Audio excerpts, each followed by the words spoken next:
Olá! Tá começando o 15º episódio do Movimento X, hoje com Guilherme Neumann, que lidera o Design e UX do Nubank. Para quem está chegando agora, o Movimento X é um podcast de entrevistas com líderes do mercado de experiência do usuário no Brasil e no mundo. O projeto tem o propósito de disseminar conteúdo inédito sobre o X em português. Como vocês vão perceber, o Guilherme, entrevistado de hoje, tem uma história muito legal. Ele trabalha como designer de experiência de uso e interface há mais de 15 anos e voltou recentemente ao Brasil depois de uma temporada em São Francisco para ajudar a construir a marca e o produto do Nubank. Ele também participou da criação de outros produtos inovadores, como o Yahoo Meme, Messenger, Intunow e outros. A gente conversou sobre como a arquitetura influencia seu mindset como designer, o dia a dia e a cultura de experiência do Nubank, como ele aprendeu sobre o X e muito mais. E para ilustrar essa conversa, a gente compartilhou fotos dos processos de design do Nubank e do produto, assim como todos os links sobre os quais falamos nesse episódio em movimentox.com. Um recado bem rápido. Para quem já pediu sua camisa do Movimento X, a produção começa em fevereiro. E para quem ainda não pediu, aproveita porque a hora é agora. É só acessar movimentox.com/loja. Então vamos lá, eu sou Isabela de Fátima e esse é o Movimento X.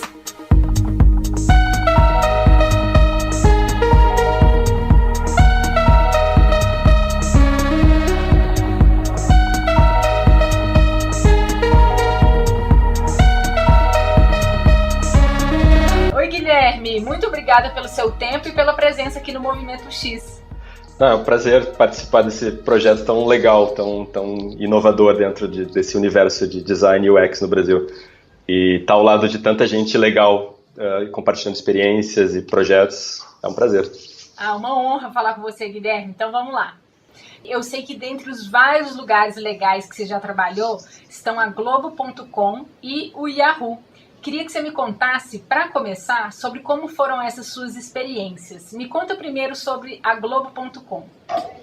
Bom, a Globo foi interessante, porque eu sou originalmente de Porto Alegre, então eu trabalhava em agências em Porto Alegre e fazer essa migração de agência para uma empresa, ainda com todo esse poder e toda essa força da Globo.com, foi uma mudança bem radical na minha vida.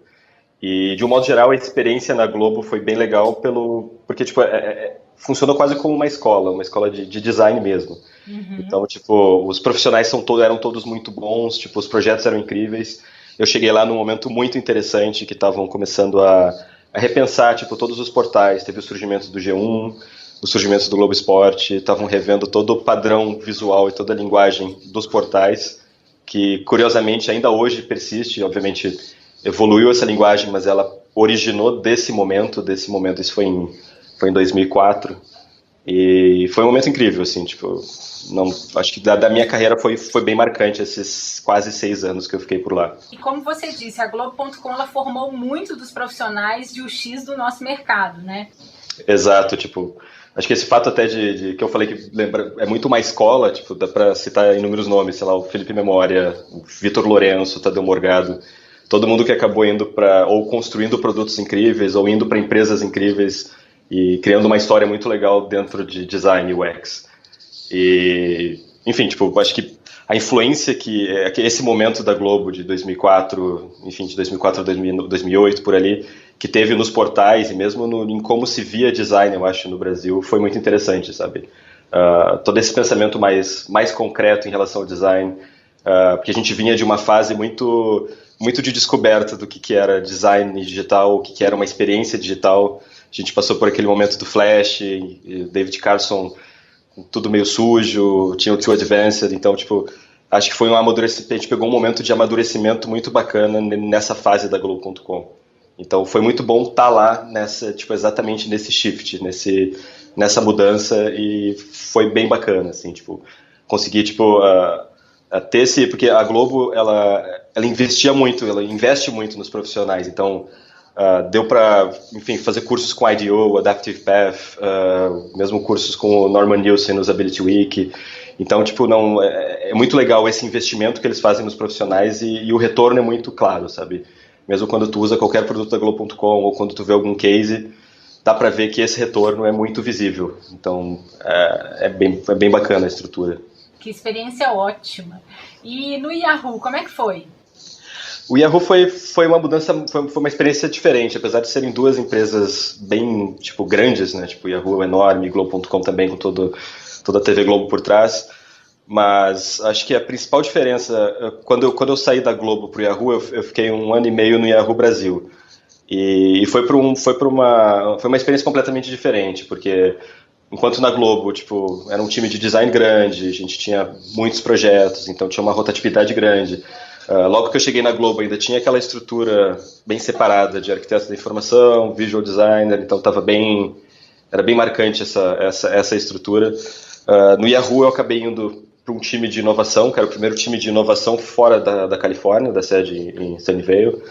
E era um time pequeno, tipo, acho que começava com 7 pessoas, a gente até cresceu um pouco, mas nunca passou de 15.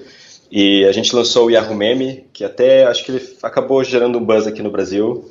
Ele foi muito falado fora do Brasil, mas era uma plataforma de light blogging que lembra um pouco Tumblr, era um mix de Tumblr com Twitter, com uma interface super friendly.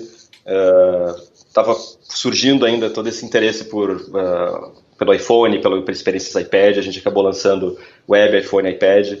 Nesse momento eu estava trabalhando também como front-end developer nesse time, então era um híbrido de visual designer, UX designer e front-end developer, trabalhando nesse time multifuncional. Olha então só. foi um outro momento de muito aprendizado, essa intensidade de focar num produto, todo mundo muito perto, então apesar de ser, por isso que eu brinquei, apesar de ser o Yahoo, uma empresa tão gigante, ter essa oportunidade de entrar lá e trabalhar nesse time foi uma experiência bem bacana também. E do Yahoo em São Paulo, você foi para Yahoo Sunny Valley, na Califórnia. Isso, o projeto esse que eu comentei, Yahoo Meme, que não foi um sucesso, mas ele gerou muito interesse. Em determinado momento, o TechCrunch descobriu que a gente estava testando em beta no Brasil e fez um post no site deles. Isso chamou um pouco a atenção do leadership do Yahoo lá na Califórnia. E, enfim, o time acabou ficando conhecido por ser um time ágil, pequeno e estar fazendo um produto bacana que o Yahoo já não estava conseguindo fazer por causa da estrutura e por causa dos métodos que estavam, enfim. E a gente acabou começando a entrar em alguns projetos do time de lá e no fim a gente acabou sendo convidado a ir para a sede e trabalhar lá em projetos dentro da sede do Yahoo na Califórnia mesmo. Então começou aí, tipo, pedaços do time, até que culminou alguns anos depois que todo o time já estava lá trabalhando em diferentes projetos. Então foi mais ou menos assim que aconteceu essa transição. Bacana demais. Você ficou lá em torno de 3 anos. Isso, foram quase 4.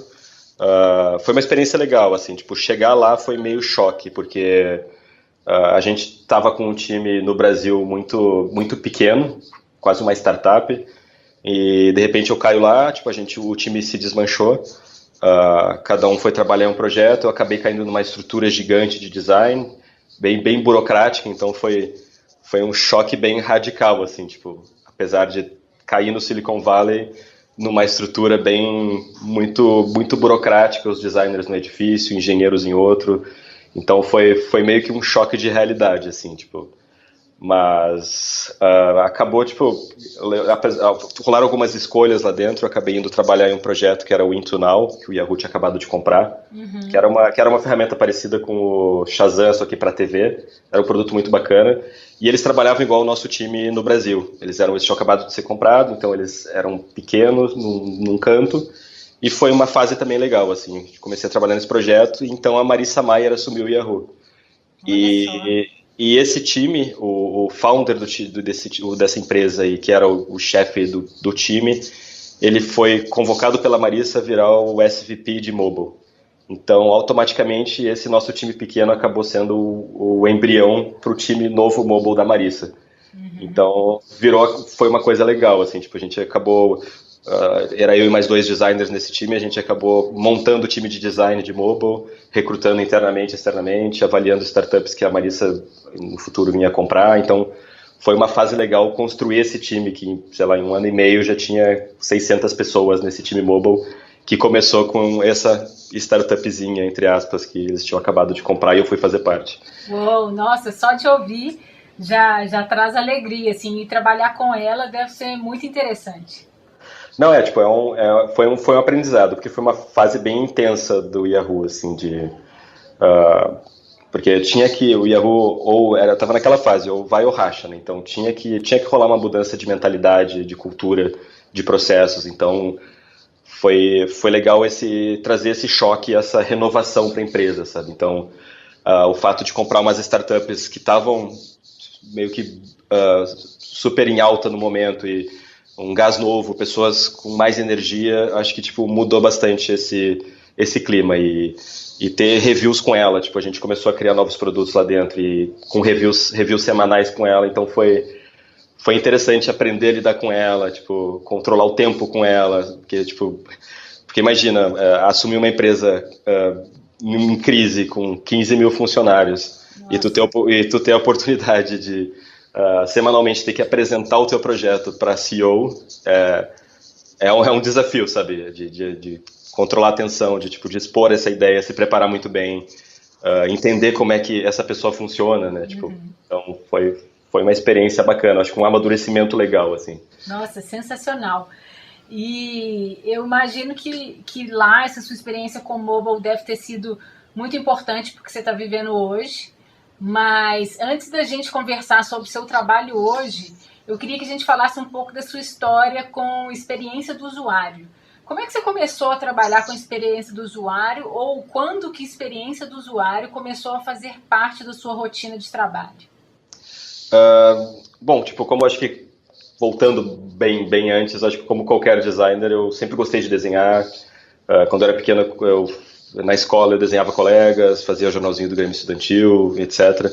E ao mesmo tempo eu colecionava planta baixa de apartamentos que eu pegava no jornal. Então isso acabou me levando a estudar arquitetura. Então nessa mesma época eu estava começando a me interessar por internet, usar o Wiki. Na época eu aprendi HTML fazendo o site pessoal do Inter, então tipo foi uma coisa, eu comecei a entrar nisso, fiz o site da escola de arquitetura, depois um professor me convidou a trabalhar para fazer uma revista de arquitetura digital, e eu acabei entrando nesse universo de interface e internet. E eu acho que pensar na experiência desses produtos foi meio natural. Obviamente não foi imediato, mas acho que assim como um projeto de arquitetura, pensar em cenários de uso, em programas de necessidades, pensar muito no caso da arquitetura, no uso do espaço, começou a fazer muito sentido ao longo dos anos para produtos para interfaces ou para experiências digitais.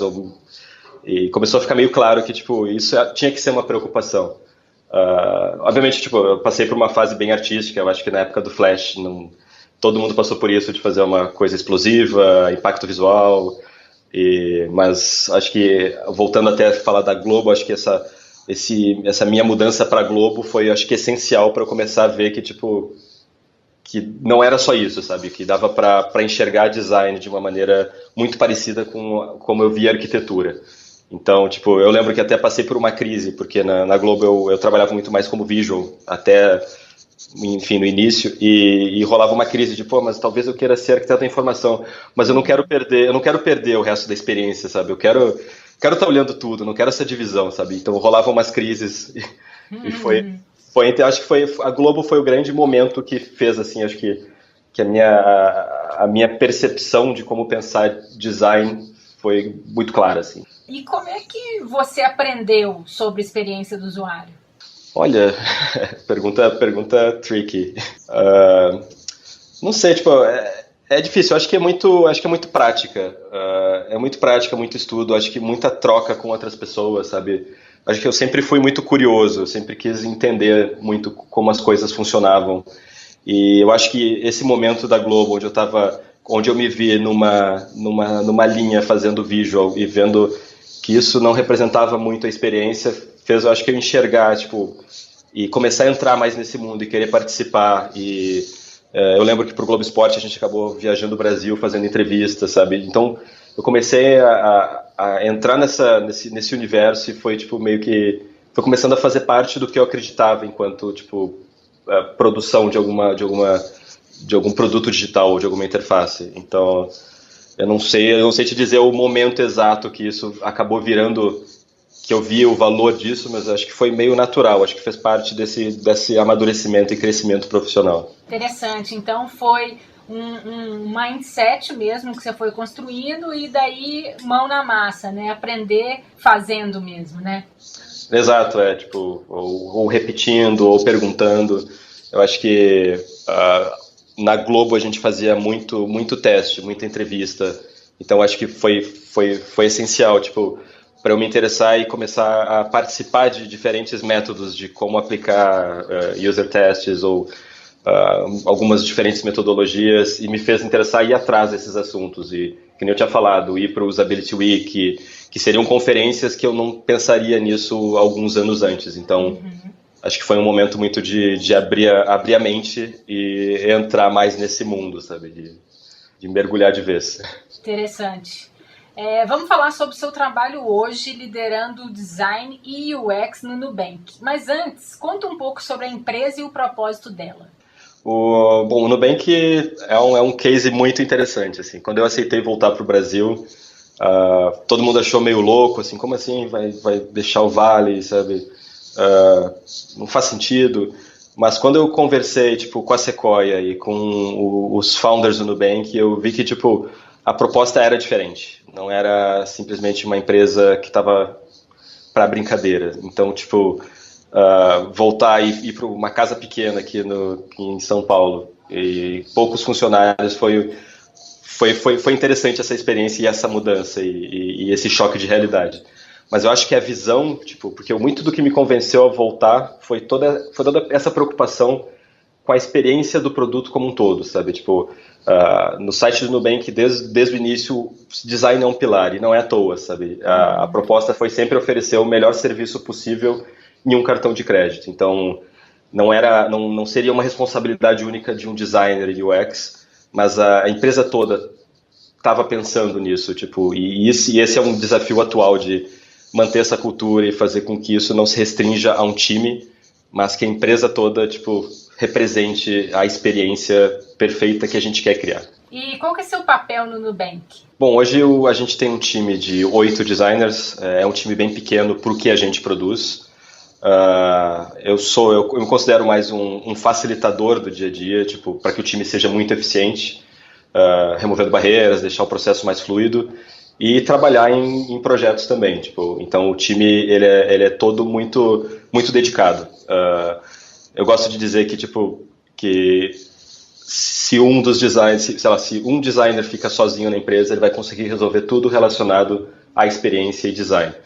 Então, esses 8 designers, acho que mesmo pelo tamanho que a gente tem, a gente é um time muito full stack. Então, pensa no serviço como um todo. Tipo, não pensa só, seja por produtos, ele não pensa só em mobile, ele pensa no back-office, no welcome kit, no visual do cartão, no brand, no marketing, e aplica teste, faz visual design. Obviamente, tipo, cada profissional tem a sua especialidade. Tem um designer que é mais focado em pesquisa, o outro é mais em interaction, o outro é muito melhor em visual, mas isso não impede desse time junto ir aprendendo e complementando os conhecimentos meio que em conjunto. Então, mais ou menos assim que a gente funciona, assim, tipo. Legal demais. E ainda sobre a organização, eu li outro dia que a empresa é organizada em squads multifuncionais divididos por pontos da jornada do cliente. Como é que funciona esse trabalho? Essa estrutura, ela foi, acho que bem o que tu falou, a gente definiu ela muito baseado um pouco na jornada do usuário. Então a gente definiu esses momentos macros do usuário dentro da experiência do Nubank e montou uma estrutura multifuncional. Então, designers, produto, engenheiros e analistas. E eu acho que a grande mudança é que a gente trouxe o time que fala com o cliente, o time de atendimento faz parte dos squads. Então a gente não isolou essa parte. Então isso é muito legal no dia a dia, porque são pessoas que estão em contato cara a cara com o cliente. Então são muitos insights interessantes e diferentes que talvez a gente não conseguisse com entrevistas ou analisando algum dado de uso do aplicativo. E então, tipo, acho que esse complemento que a gente ganhou no Squad deixaram os times bem eficientes.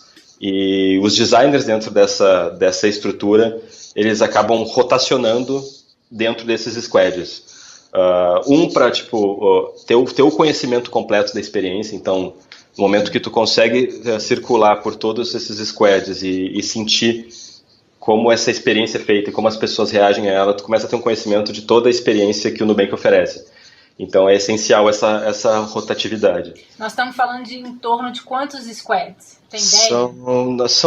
Que a nossa estrutura ela é bem flexível. Acho que hoje deve estar mais de 10, mas nem todos exigem um designer full-time. Então isso varia bastante. São bem momentos. A gente tem representantes em todos os squads, mas não necessariamente eles estão dentro do squad all the time. Então, mas não necessariamente eles estão dentro do squad o tempo todo.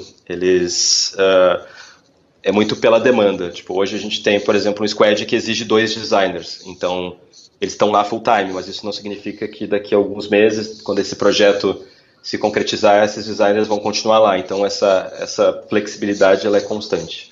Eu acho que você já falou um pouco de quais são os critérios para montar esses squads, né? Isso,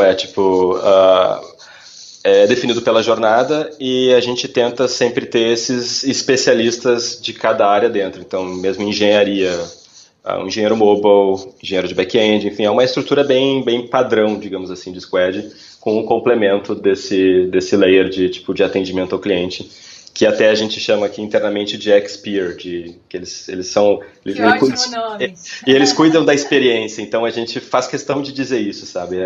É um time de experiência também, não existe, todo mundo, e eles mais do que qualquer pessoa cuidam da experiência, então o nome faz todo sentido. É um time de Customer Experience, né? Exato, exatamente. E então, dentro dos squads, a gente tem Customer Experience, designers, desenvolvedores, tem cientista de dados, analista, product manager, é bem completo, enquanto uma mini startup, uma mini empresa. Né? Muito legal. E as vantagens de trabalhar em squads, além de ter essa visão multidisciplinar? Eu acho que o fato de serem pequenos times, ainda mais nesse contexto de representando uma parte da experiência, eu acho que faz muito sentido. Porque acho que essa imersão dentro desse momento do usuário, eu acho que e tendo esse time cuidando só disso, eu acho que para o produto é extremamente benéfico. Isso gera outros desafios. No momento que a gente tem squads isolados, entre aspas, isolados, pensando cada um numa parte da experiência, a gente tem o desafio de como a gente conecta tudo. E esse é um grande desafio para o nosso time de design. Então, tem essa vantagem e não a desvantagem, mas tem esse trabalho extra de garantir que está tudo conectado. E esse é um belo desafio para a gente. Imagino. E então, pelo que você está contando, é uma empresa bem horizontal, né? E como você disse, você tem o desafio de conectar os pontos. Vocês utilizam técnicas, métodos para construir consenso sobre uma visão compartilhada? Olha, a gente tenta criar alguns encontros, reuniões, atividades em relação ao time de design para garantir isso. Então, semanalmente a gente faz encontros que a gente chama até de co-design, porque é um momento que a gente faz design todos juntos, que a gente discute as soluções que cada designer ou dupla está trazendo dentro dos seus squads, e a gente faz essa crítica coletiva para chegar numa solução, numa direção e garantir uma consistência e, por consequência, a gente agiliza o processo até de design para esse designer dentro do squad, no momento que a gente consegue criar essa colaboração. E a gente, no fim, a gente muda constantemente a maneira de trabalhar. Então não dá para dizer, a gente faz desse jeito, porque acho que a gente é muito inquieto, então identificar quando alguma coisa não funciona, a gente reage imediatamente. A gente já mudou a maneira que a gente faz esse co-design algumas vezes, sempre procurando uma maneira de funcionar melhor, ou volta atrás, então a gente erra, volta, enfim, acho que isso deixa, apesar de criar um pequeno caos, eu acho que é muito rico pra gente, para esse desenvolvimento dessa discussão. Legal demais isso. Eu imagino que essas ferramentas que você disse, né, esses encontros, eles sejam super importantes para uma organização que pratica a holacracia, assim como o Nubank, né? Esse deve ser um desafio mesmo. Não, e é verdade, porque esses co-designs que a gente faz entre o time de design, a gente acabou levando para fora do time de design. Então a gente começou a incluir, de acordo com o projeto, pessoas de diferentes partes da empresa para fazer esse design coletivo. E tem sido muito rico, assim, tipo, os inputs de diferentes áreas, ou mesmo de pessoas fora do projeto, que conseguem trazer uma visão diferente. Então, fazer um mini sprint, tipo, com tanta gente, tipo, com diferentes visões daquela solução, acaba não só, tipo, sendo benéfico pro resultado final, mas mesmo para a coesão da empresa e do time. Tipo, as pessoas se sentem muito parte daquela solução. Então, deixa também todo esse processo de, depois de desenvolver, enfim, acompanhamento até o lançamento, ser muito mais tranquilo, sabe? Ser muito mais fluido, porque todo mundo tá focado e tá com aquele senso de ownership em relação a essa solução. E sobre agilidade, o Nubank está crescendo a todo vapor, né? Como é que vocês fazem para garantir agilidade nos projetos do dia a dia, além de trabalhar em squads? Como a empresa tem crescido rápido e algumas áreas crescem mais que as outras, isso acaba virando um desafio bem grande de manter não só a cultura, mas também os processos. Quando tu me perguntou até do número de squads e eu não soube te dizer o número exato, é justamente porque a gente vai ajustando, geralmente, porque como cresce não só o número de funcionários, mas o número de clientes, então são dois impactos vindo de dois lados distintos e a gente tem que se adaptar a esses dois. Então, realocação de squads, readaptação de squads, às vezes um squad precisa de mais engenheiros que o outro, ou mais designers, que nem eu falei, que um squad agora tem 2 designers, mas eventualmente vai ter um. Então, acho que toda essa dança das cadeiras que acontece constantemente, ela ajuda a conseguir manter um pouco essa consistência com o crescimento.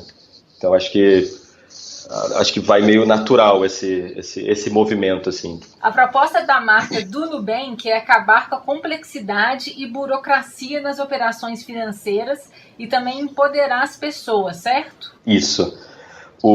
Acho que o grande diferencial começa pela transparência. Então, acho que essa transparência, ela gera o controle.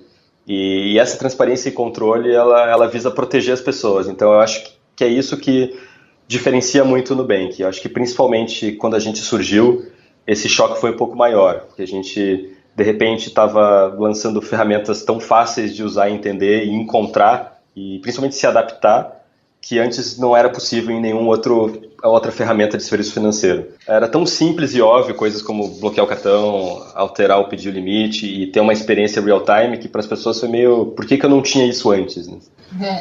E quais foram os desafios para tangibilizar essa visão da marca nas funcionalidades e na interface dos aplicativos mobile e smartwatch? Eu acho que no momento que tipo a experiência, a preocupação com a experiência, aliado com a transparência e com toda essa vontade de simplificar uma experiência tão complexa, ficou muito claro, eu acho que na fundação da empresa, isso meio naturalmente se refletiu, eu acho que de como o Nubank se comunica, ou como o produto se expõe e como a gente acaba fazendo novas funcionalidades. Então, acho que é tudo uma consequência. E, na verdade, a gente fala em simplificação e transparência, mas a gente, na verdade, para conseguir oferecer isso, a gente precisou entender muita complexidade por trás, tipo, quebrar muito a cabeça para entender essa dificuldade que é o sistema financeiro relacionado ao cartão de crédito,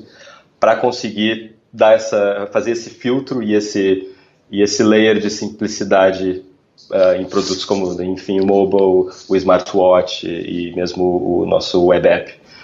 Tem vários elementos de interação que vocês criaram que eles se tornaram símbolo, né? Eles são simbólicos mesmo da marca. Queria saber um pouco mais de como que foi esse processo de criação, de tangibilização mesmo dessa visão. Eu acho que, como eu falei antes, a transparência ser consequência, gerar uma consequência. Quando a gente estava pensando na primeira experiência, eu acho que procurar sempre a solução mais simples, entendendo a complexidade, acabou gerando algumas soluções muito bacanas. Tipo, a gente obviamente explorou muito, tem muito teste que não ficou bom, a gente fez muito protótipo e chegou, por exemplo, a barra de limite, que é meio que um símbolo, ter aquela barra que deixa muito claro quanto limite eu tenho, quanto está a minha fatura, quanto eu vou pagar no futuro. Isso acabou virando quase a espinha dorsal do aplicativo, da experiência do aplicativo. E ela é um símbolo mesmo, né? Não, exato, as cores, a gente acabou se apropriando daquele conjunto de cores, então foi muito interessante, sabe? Que eles se complementaram ao roxo. Todo mundo chama a gente de roxinho, mas automaticamente aquele tom de azul, aquele tom de laranja, aquele tom de verde, aquele tom de vermelho acabaram ficando muito associados ao que a gente entrega de experiência. Mas um ponto que eu gosto demais no produto de vocês é esse equilíbrio entre funcionalidade e os aspectos emocionais, né? Porque tem tanta startup que coloca todos os esforços nos aspectos funcionais e deixam de lado o aspecto emocional, que é tão importante, né? Então, quando eu estou usando o produto de vocês, é impressionante como que é clean, como que é leve, como que transmite uma coisa boa. E eu acho que assim, é um exemplo que como que forma, função e conteúdo andam juntos mesmo, né? Não, isso é legal, porque tipo, é muito relacionado à cultura que a gente acredita, né? Então, acho que chegar numa solução de, sei lá, por exemplo, da funcionalidade de bloquear o cartão, é uma coisa tão simples e tão óbvia que eu acho que na hora de fazer essa experiência acontecer, ela naturalmente acaba ficando também simples e óbvia. E a gente acredita muito em um layout, um design, ou, que nem tu falou, tipo, muito clean, muito fácil, alguma coisa que seja duradoura, né? Então, eu acho que a interface hoje do Nubank ela é uma coisa muito clara e muito óbvia e qualquer pessoa consegue usar. Obviamente, a gente está sempre evoluindo, a gente sempre tem algum problema de discoverability ou enfim, de alguma coisa que está escondida demais, mas acho que de um modo geral a gente foi muito feliz nessa primeira interação de como a gente organizou esse conteúdo, tipo o feed real time com a barra de limite, dando um sneak peek de como está o limite, e depois os detalhes do limite, as faturas. Eu acho que foi muito interessante toda essa estrutura, assim, tipo, acho que deixou tudo muito, muito conectado com o que a gente estava pensando em relação à simplicidade enquanto experiência, e a gente conseguiu refletir isso na própria interface. O que você acha sobre essa questão que várias das startups elas dão muito mais valor para os aspectos funcionais? Tem muito produto que falta essa questão do emocional que vocês fazem tão bem, né? Eu acho que rola uma ansiedade, né? Tipo, acho que no momento que tu é uma startup, que tu tá começando tá querendo mudar alguma coisa. Enfim, eu acho que toda startup hoje surge com a intenção de, tipo, vou mudar isso que está acontecendo aqui para alguma coisa muito melhor. E eu acho que é um desafio constante esse controle de, tipo, não tentar resolver todos os problemas de uma vez. Se a gente for ver o Nubank desde que a gente lançou o produto, já vai fazer 2 anos e meio, a gente foi adicionando muito sutilmente coisas, e coisas que a gente já queria colocar desde o início, mas não fazia sentido, até a gente amadurecer que as pessoas iam encontrar uma experiência muito diferente, que elas não tinham antes. Então, alguns paradigmas diferentes de bloquear e desbloquear o cartão, de mudar o limite no aplicativo, coisas que antes não eram possíveis. A gente teve que ter um controle de não querer fazer tudo, tanto por um ponto de vista de produto, quanto de backlog de desenvolvimento, quanto de experiência, de ter essa paciência para o produto amadurecer, e as pessoas irem aceitando e colocando as funcionalidades que começavam a fazer sentido a partir de determinado momento. Então, eu acho que o grande desafio é descobrir esses momentos, é descobrir quando uma nova funcionalidade faz sentido para não começar a empilhar um monte de solução e o produto acaba se perdendo, acaba ficando meio confuso, e daí não há white space que resolva, não há trabalho tipográfico que resolva. Acho que tudo tem que ser muito calmo e no seu momento, essa construção. O produto do Nubank tem o diferencial de passar mais controle e liberdade para o usuário. Quais são os desafios de equilibrar transparência com as necessidades de negócio? Acho que o trabalho é um trabalho de priorização bem complexo, assim, tipo, porque ainda mais tendo em vista esse crescimento, então a gente tem que tomar muito cuidado que às vezes o que o usuário está insistindo que ele quer resolver ou que ele está querendo fazer no aplicativo não necessariamente é a melhor solução. Então, acho que esse contato que a gente tem direto com quem está falando com o cliente, esse contato que a gente tem que a gente tem constante com o cliente, ele pode gerar algum ruído, e isso pode ser meio desafiador para a gente manter toda essa cultura de transparência.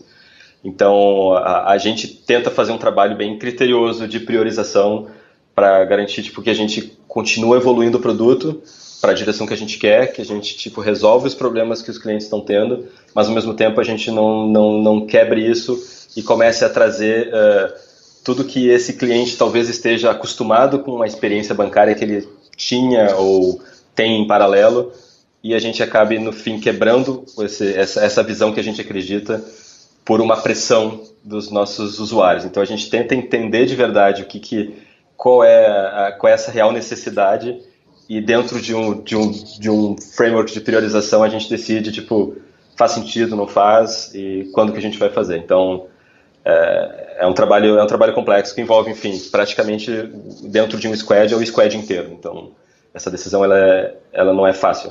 É muito legal pensar que o Nubank se tornou um objeto de desejo numa categoria que tem muita experiência negativa envolvida, né? Tem muita raiva no processo de atendimento, tem desconfiança pra caramba de altas taxas, cobranças indevidas, e vocês fizeram essa inversão na dinâmica da categoria de uma forma sensacional. Exatamente, eu acho que a gente conseguiu preencher bem esse gap, né? Que as pessoas estavam naquela ansiedade, quase não saber qual é o problema, mas de repente surge juros mais baixos, uma experiência mais clara, um atendimento amigável. E então isso surpreende, sabe? Não tem, eu acho que foi, talvez atualmente acho que os outros serviços financeiros, até desses maiores e mais antigos, eles acabaram correndo atrás, eles estão começando a oferecer um serviço mais interessante, e isso é muito legal de ver, sabe? E perceber que a gente ajudou a fazer isso acontecer. No momento que a gente chegou e mostrou, cara, pode ser muito mais legal, pode ser muito mais simples, pode ser mais interessante, sabe? Eu tenho o telefone no bolso, por que eu tenho que falar com o meu gerente se eu posso resolver tudo quando eu quero, no momento que eu quero, sem falar com ninguém em real time? Então, eu acho que essa mudança de paradigma, e no momento em que as pessoas já estavam num universo completamente mobile e super ansiosas por coisas diferentes e por oportunidades mais bacanas, o Nubank surgiu. E é muito legal ver esse envolvimento que as pessoas têm com o Nubank e essa paixão que elas têm.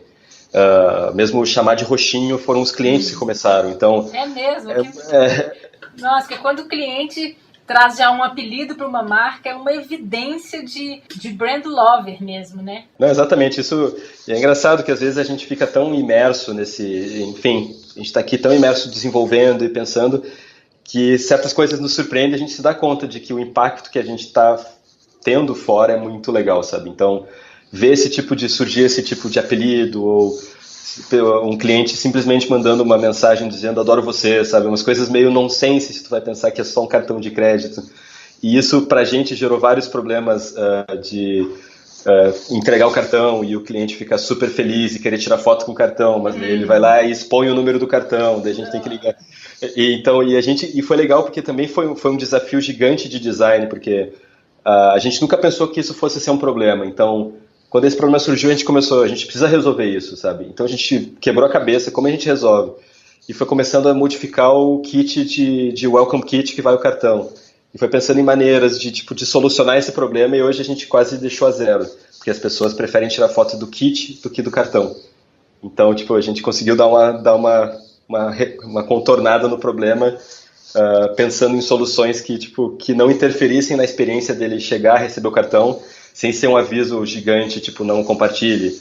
Então a gente foi deixando o kit mais interessante, tem a hashtag SouNu que todo mundo usa, a gente botou na capa do kit, as pessoas preferem tirar foto dessa hashtag para dizerem agora eu sou nu, do que tirar uma foto do cartão. Então foi um case legal que a gente teve aqui dentro, esse redesenho do Welcome Kit. É muito interessante mesmo esse ponto de vista, porque realmente quando você recebe, primeiro, é diferente, né? Porque geralmente você recebe outros cartões, as embalagens são muito grandes, essa é uma embalagem bem pequena, e aí vem o cartão, o adesivo, que é uma surpresa, e ali, se não me engano, tem a hashtag que você falou que é Somos Nu, mas também tem, se não me engano, tem uma chamada para você também tirar uma foto, né? Exato, a gente dá uma estimulada, já que chegou o seu cartão, fala pros seus amigos, sabe? Use a hashtag SouNu e diz, a gente até põe um lembretezinho, mas não compartilhe os números. Então, mas é legal. E esse trabalho evolutivo desse kit foi legal porque a gente foi, inclusive, pensando, para que tanto papel, sabe? E como é que a gente, tipo, reduz ao máximo, mas ainda tenta de alguma maneira transformar isso em algo útil. Então, o kit atual ele é pequenininho e ele pode ser usado quase como um card holder. Então, tipo, a gente está tentando criar uma utilidade para algo que geralmente as pessoas recebem, leem, rasgam e põem no lixo, sabe? E tem muito cartão que vem com uma caixa, vem um livreto que 90% das pessoas não leem. Então, qual é o ponto disso, né? Então, acho que isso tudo tem um pouco a ver com esse nosso desafio de simplificar toda a experiência, sabe? Inclusive essa de entrega do cartão, de como ele chega, qual é o motivo para ele estar numa embalagem, o que essa embalagem faz, qual é o papel dela. Entregar o que é o mais útil assim mesmo, né, para o público. Que vai receber todas as propostas, vai rasgar, jogar fora, mas para o público que é da marca, receber um adesivo é super legal.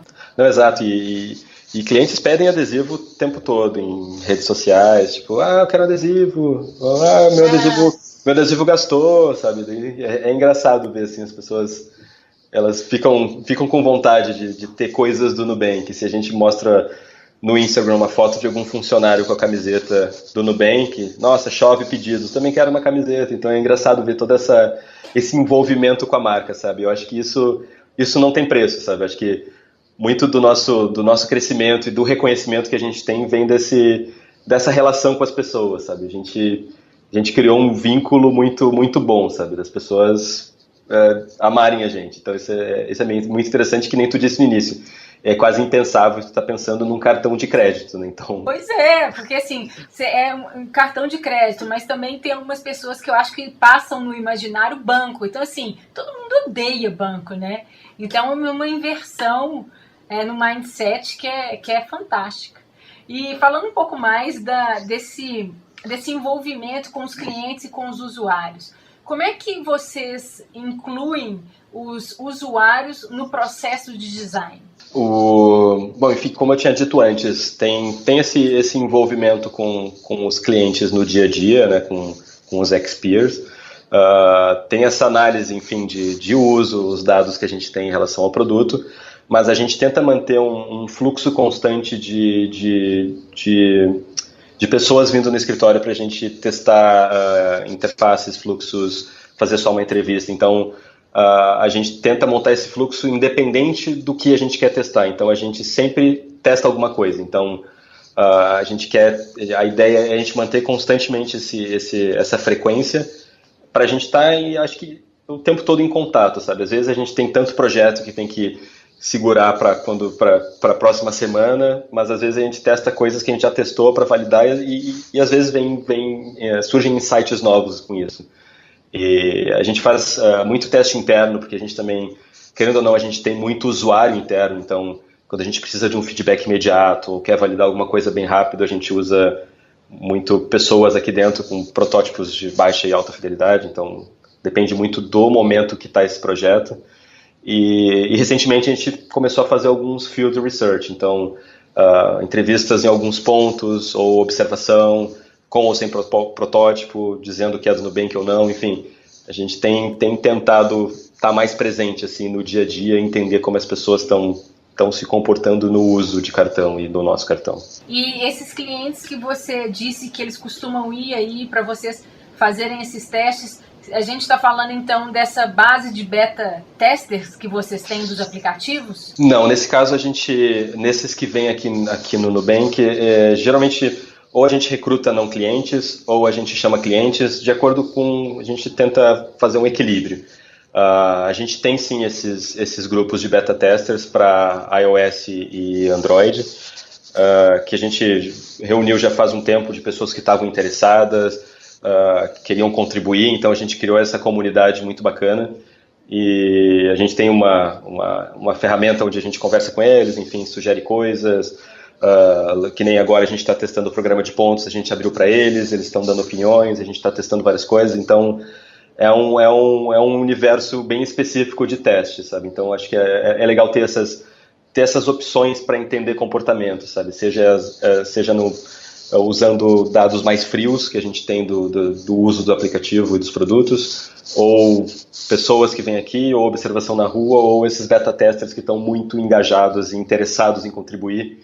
Então eles são feedbacks intensos e constantes e são, enfim, São diversos lados vindo, diversos insights vindo de diferentes direções. É bem interessante. Bacana demais.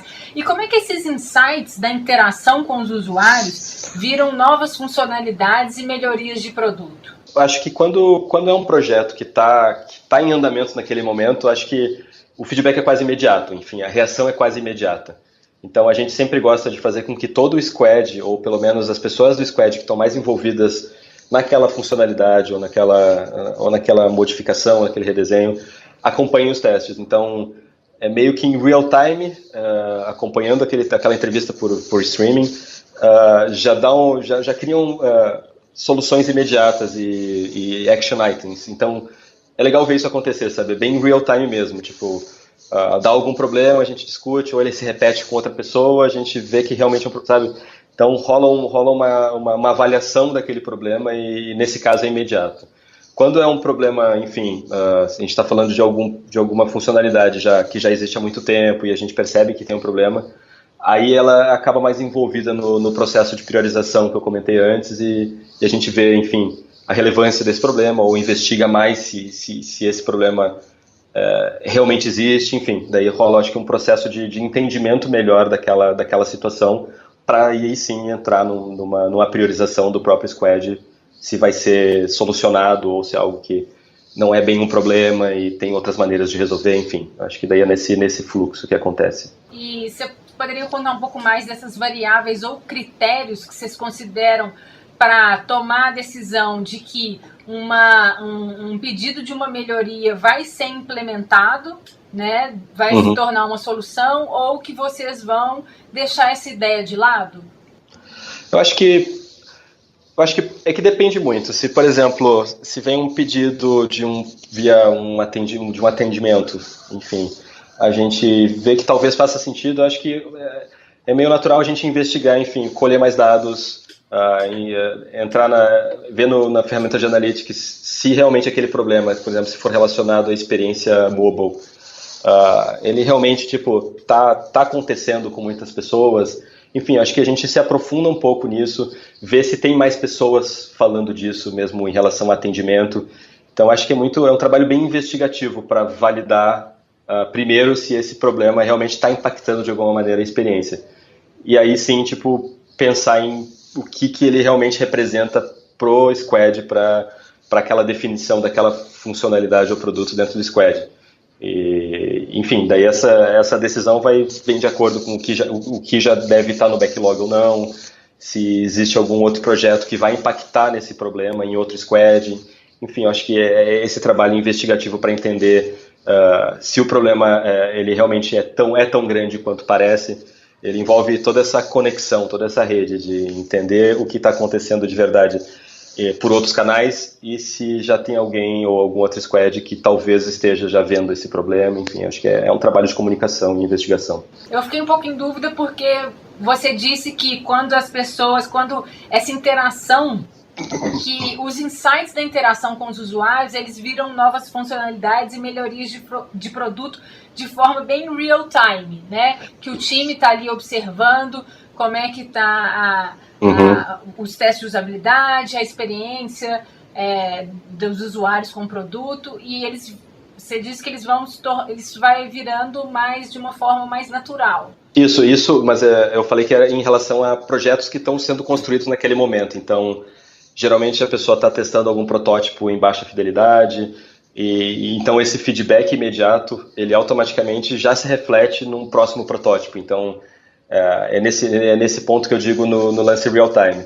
Quando a gente está numa parte mais de experimentação e a gente está mostrando para algum usuário, esse feedback, ele automaticamente já vira uma reação, seja para testar com outros usuários se aquele problema pode ser solucionado ou se tem uma outra solução para o que a gente viu que é um problema. Então, por isso que eu falei, essa reação é quase imediata, porque ela acaba virando uma outra experimentação no momento que a gente está construindo alguma coisa e ainda está num processo de consolidação. Em relação à priorização, que deve ser um dos grandes desafios, né, com tanta coisa acontecendo aí, como é que vocês priorizam essas evoluções do produto? A gente tem um backlog, a gente tem uma visão do que a gente quer para o produto. e surgem coisas que não são parte desse backlog, que não fazem parte dessa visão. A gente tenta achar um equilíbrio, porque a gente não pode nem decidir só reagir aos problemas que estão acontecendo, mas também a gente não pode esquecer da nossa visão. Uhum. Então, acho que a priorização ela está muito atrelada a esse equilíbrio. Acho que ao quão grave é essa necessidade de melhoria comparado ao qual é a vantagem em relação a essa nova funcionalidade ou seguir com essa visão. Então, na verdade, a priorização ela é muito um equilíbrio disso. É avaliar muito bem para onde a gente vai, entendeu? Não sei se respondeu a pergunta. Mas... Respondeu demais, ótimo. E falando sobre data science ou ciência de dados, né? A gente já falou um pouquinho, mas eu queria falar mais. Eu sei que esse é um pilar super importante para o Nubank. Como é que é a relação dos dados com o processo de design? Vocês têm uma rotina para analisar esses dados? Os cientistas de dados, eles acabam, como eu falei antes, eles acabam fazendo parte dos squads. Então, a participação deles e principalmente a parte de investigação dos problemas vem muito com a ajuda deles. Uhum. E eles são responsáveis por, enfim, modelos de análise de crédito, por diversas partes core do nosso produto. E eu acho que toda essa informação que a gente tem e que eles acabam pegando pelo aplicativo, pelo comportamento do usuário, contribui bastante para a gente, assim, acho que para os squads tomarem decisões até de priorização que a gente estava falando antes, ou de priorização no sentido de avaliar uma necessidade de alguma nova funcionalidade ou de alguma melhoria. E, enfim, é um time até relativamente grande, ele está maior que o time de design, e, enfim, é um time bem forte, bem eu diria bem inteligente. Eu soube que vieram algumas pessoas da Índia, se não me engano. Isso, era um time, acho que mais da metade do time não é brasileiro, tem holandês, tem americano tem bastante, tem indiano, então, é um time bem multicultural, assim, a gente, a ideia do Nubank foi sempre, tentar contratar as pessoas que a gente quer, então, não importa se ela está na Holanda, se ela está nos Estados Unidos ou se ela está aqui em São Paulo. Então, acho que isso nunca foi uma barreira para a gente. E felizmente, a gente tem conseguido trazer as pessoas que a gente gostaria de ter e montar esse time. E esse time de Data Science, ele é um bom exemplo disso. Acho que ele acabou sendo composto muito... Ele é bem misturado. Tem bastante brasileiro, mas ao mesmo tempo tem bastante gente de fora. E isso contribui de diversas maneiras para... São diferentes visões de produto, às vezes uma discussão que para nós é meio óbvia enquanto, porque brasileiros, e de repente vem uma outra visão de um holandês em relação ao serviço financeiro que de repente faz sentido para a gente até mudar o que a gente acredita. Então, acaba sendo benéfico de diferentes maneiras. Eu fiquei muito curiosa no sentido de como criar uma cultura forte com 400 Sim. profissionais, assim. Eu acho que quando a empresa toda está focada em pensar numa experiência, em deixar essa experiência fluida, acho que o trabalho de desenhar essa experiência, de desenhar para essa experiência, ela fica muito mais tranquila. Acho que a solução de design ou de interface que surge, ela é consequência não só do trabalho que o designer faz, mas porque, essa preocupação com a experiência, ela está na cabeça de todo mundo que está pensando na experiência do Nubank, né? Então, resolver essa interface, desenhar para essa experiência, ela é muito, não fácil, mas ela é simplificada, sabe? Você está no Nubank há 3 anos. Qual que é a diferença do seu trabalho hoje para 1 ano atrás? Olha, eu confesso que eu acho que mudou pouco, acho, na sua essência, mas com certeza, acho que as necessidades e as maneiras de resolver os problemas mudaram bastante, mas eu acho que a maneira como a gente, enquanto time de design, trabalha, talvez até pelo fato da gente não ter crescido tanto o time, porque acho que o time funciona muito bem do tamanho que está agora, acho que isso não nos impactou tanto em relação a esses processos. Mas, obviamente, o desafio de ter squads que hoje são vários gigantes, e sendo que 3 anos atrás, 2 anos atrás, a empresa praticamente era um squad, isso geram alguns problemas, alguns ruídos de enfim, de tomadas de decisões talvez fiquem mais difíceis, porque são mais pessoas opinando, trazendo diferentes insights, ou mesmo opinando em relação a soluções de produto. Eu acho que é um problema meio padrão de crescimento, mas acho que em relação à maneira que a gente trabalha, acho que não teve um impacto tão grande, a gente acabou conseguindo evoluir, e esse time enxuto acabou facilitando um pouco isso. Mas como empresa, assim, acho que mudou bastante. Ficou mais complexo, ficou mais pesado.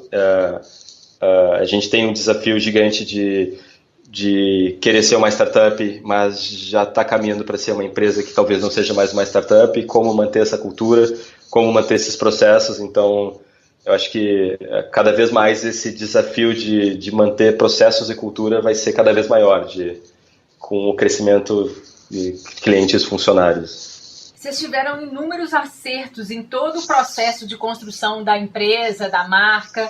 Vamos falar um pouco sobre os erros ao longo dessa trajetória. Conta um pouquinho dos bastidores aí, de algum caso que foi um erro que, no fim das contas, foi bacana. Conta um pouco sobre os erros. Acho que tem um caso interessante que faz algum tempo que já aconteceu. A gente tem um fluxo dentro do aplicativo que é de contestação de compra. E a gente, enfim, revê ele constantemente enfim, assim como a gente tenta facilitar todas as experiências dentro do aplicativo, dentro do produto, a gente também estava com esse mindset de dar uma melhorada e deixar a experiência um pouco mais clara, ainda mais num momento de tensão, que é tipo uma compra fraudada ou alguma cobrança indevida. Então, a gente teve muito cuidado de tipo pensar nesse fluxo de tipo explicar para ele para o usuário o que pode estar acontecendo, dar as opções para ele, deixar ele tranquilo que a gente vai resolver. Só que ao mesmo tempo que a gente começou a pensar nessa facilidade, a gente começou a perceber um aumento de pessoas contestando. Então isso foi gerando demanda para a gente. Só que daí meio que naturalmente, meio invisível, a gente começou a reagir de uma maneira de evitar que as pessoas contestassem tanto. Então, em certo momento, a gente se viu lançando barreiras, quase um dark pattern. Uhum. Então, tipo, isso foi muito bom porque nos fez a gente meio que acordar e evitar fazer isso em outras funcionalidades. Então, no momento que a gente percebeu que a gente estava mais dificultando do que facilitando, a gente, tipo, para tudo, vamos repensar e vamos tomar cuidado para não acontecer, porque é muito fácil, tu começa a crescer, começam a aumentar as demandas, e daí tu fica meio tenso que está aumentando, mas é o crescimento, né? Então, e tem que tomar muito cuidado com como a gente vai reagir a isso, para evitar esse tipo de reação de tentar impedir alguma coisa ou tentar vender alguma coisa no momento errado. Então, esse acho que é um desafio grande de quando está se pensando numa experiência onde se tem muitas variáveis e muitos problemas para solucionar relacionado, para não virar só tentar fazer mais revenue ou evitar mais ticket de atendimento. Então, acho que é um grande desafio de um UX designer evitar esse tipo de experiência. E grande aprendizado aí que você está compartilhando. Exato, uma surpresa. Agora falando sobre experiência do usuário. O que UX significa para você ou como que você define experiência do usuário? Complexo. São muitas dimensões, mas eu acho que experiência de uso, acho que uma boa experiência ela serve para aprimorar como as pessoas se relacionam com um produto ou serviço e meio que garantir que elas consigam concluir as tarefas que elas querem, tipo, com sucesso.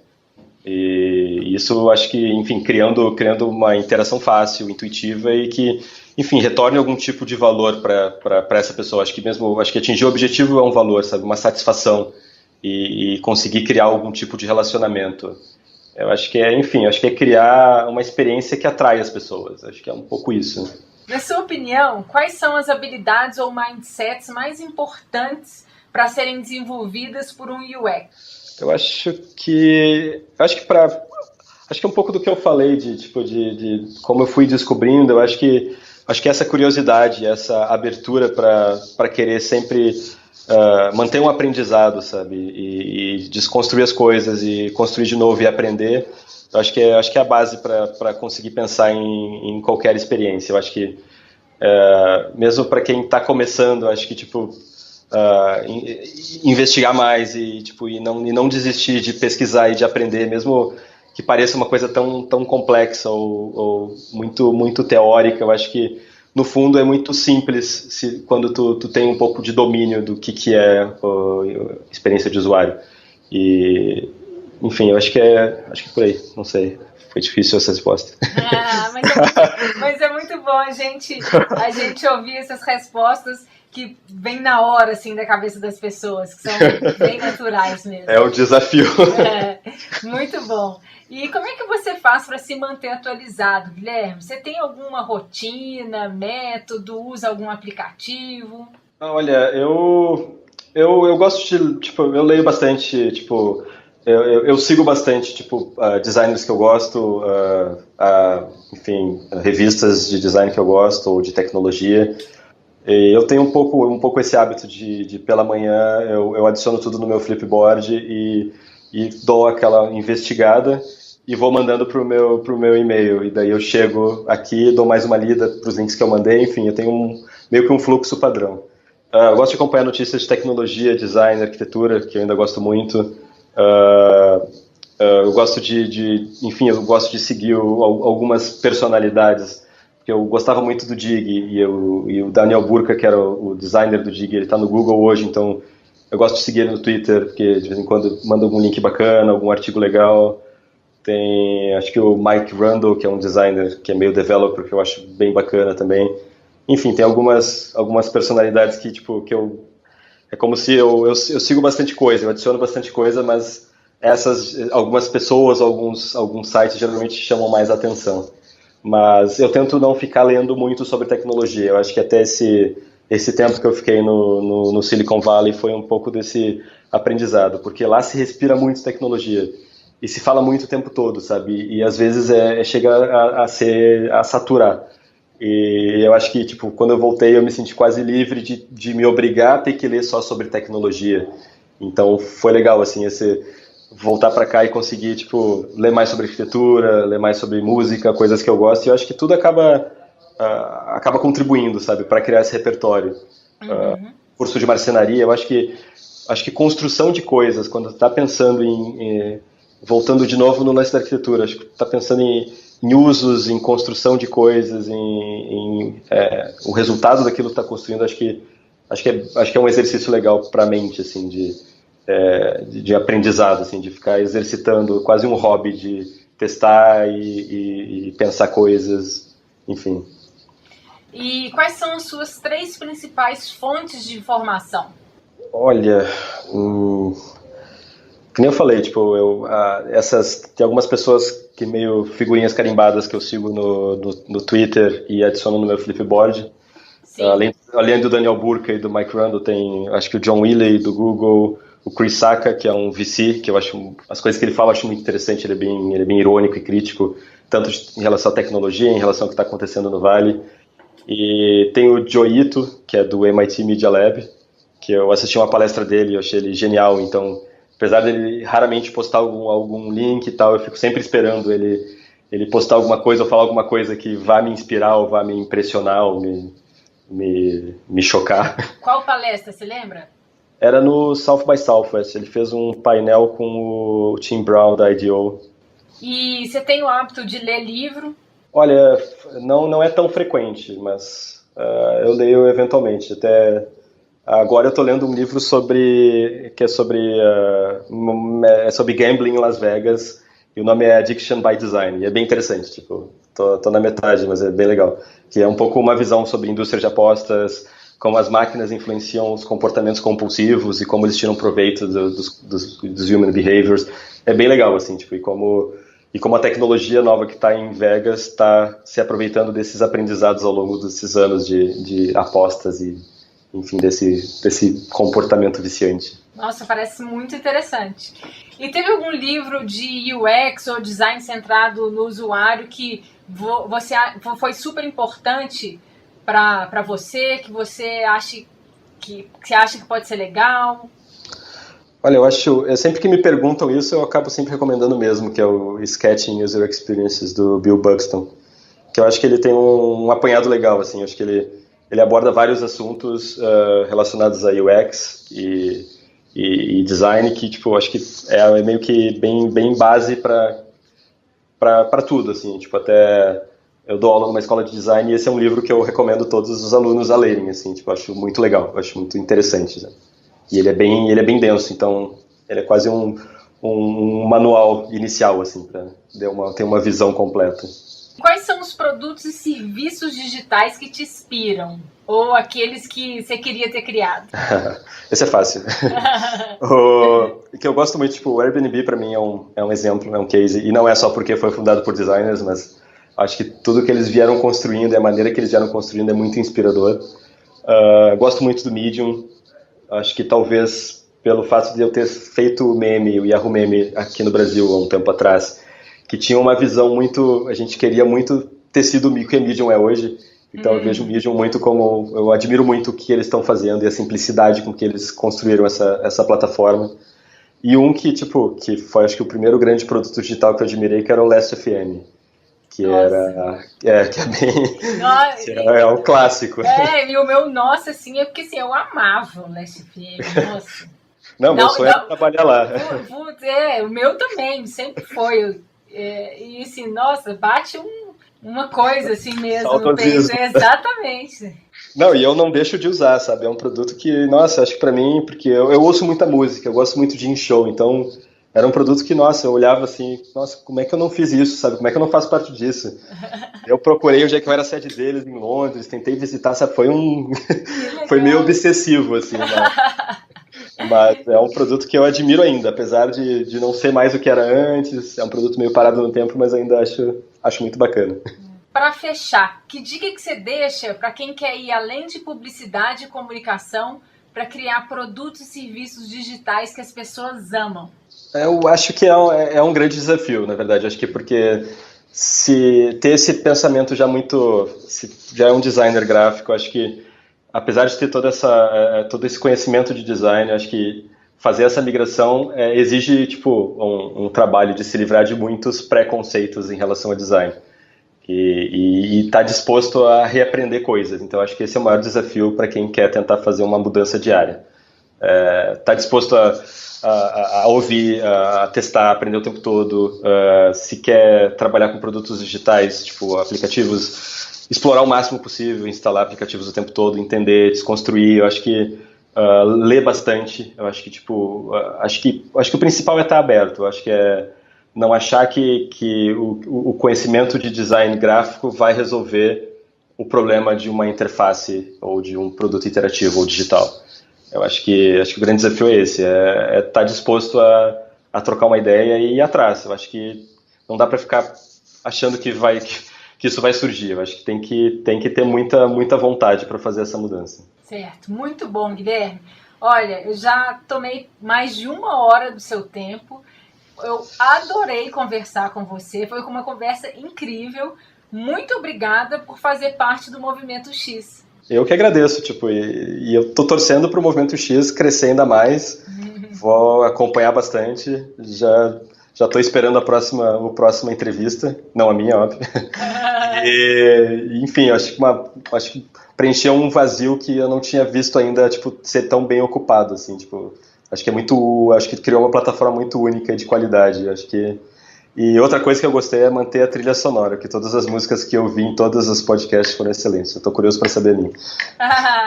Que ótimo, fico muito feliz, muito honrada com esse seu elogio, Guilherme. Obrigadão.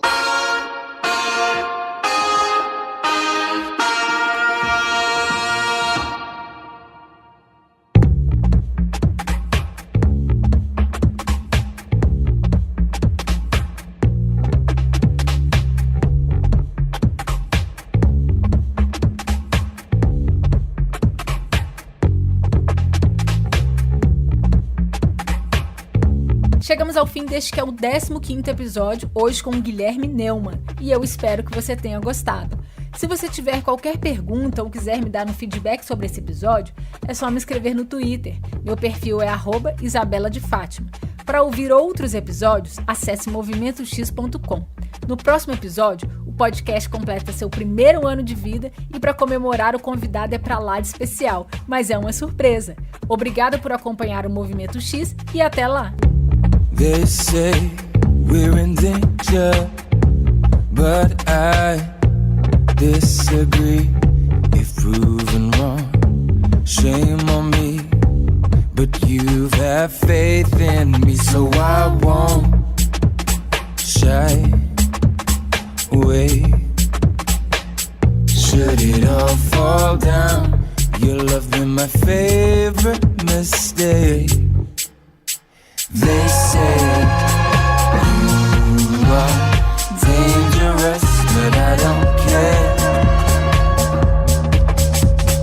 I'm going to pretend that I'm not scared. If this only ends in tears, then I won't say goodbye.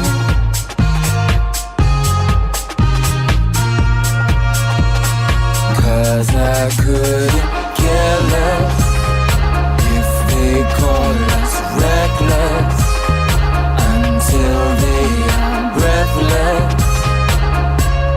They must be blind. There are voices raining over. They keep saying danger, danger. I can't make them take you under. Makes no difference. No one can take this away. Should it all fall down, I'll treasure each day. They say you are dangerous, but I don't care. I'm going to pretend that I'm not scared. If this only ends in tears, then I won't say goodbye.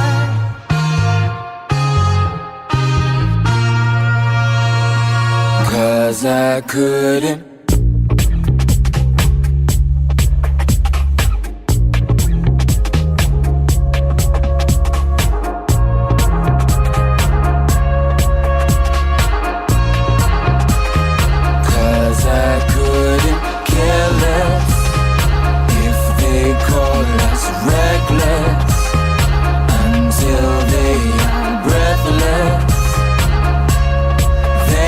Be blind.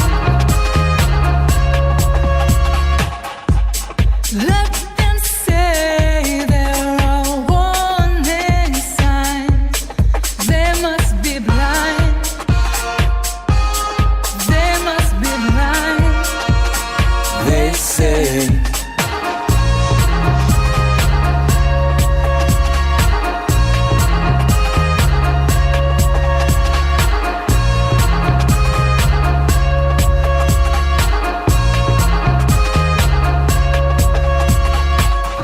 this only ends in tears, then I won't say goodbye.